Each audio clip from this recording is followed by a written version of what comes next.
The story of Britain's drug-powered empire doesn't start with China, doesn't start with tobacco. It starts with a corporation, one so powerful it made governments nervous. The British East India Company, a company with its own army, its own navy, and eventually its own foreign policy. Think Amazon, Blackwater, and the IRS rolled into one, but with powdered wigs and cannons. When it began in 1600, the goal looked innocent enough: trade spices, make money.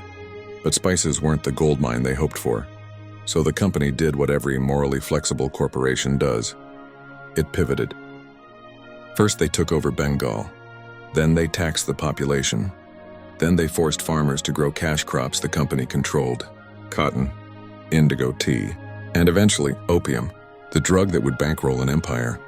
The company didn't start by shipping opium to China. They didn't dare. China was too powerful at the time. So they built their foundation the slow, boring, profitable way. Control Indian farmland, control Indian labor, control Indian ports, and make sure every ounce of profit flowed straight to London by the late 1700s. The company wasn't a trading firm. It was a parallel government. Taxes, courts, armies, all run by a board of businessmen. And here's the kicker: the British crown looked the other way, because the company's profits were paying for wars, colonies, and the entire British economy.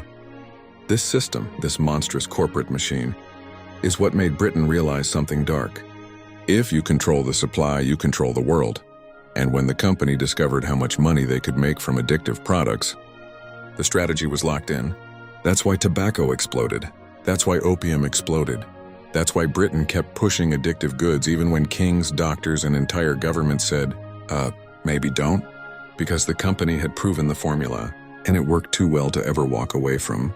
Next time, we dive into part 4, where this corporate Frankenstein goes from regional overlord to full-blown global cartel. If you enjoyed this trip down the rabbit hole, don't forget to like, share, and subscribe to Smart History for Dumb Times.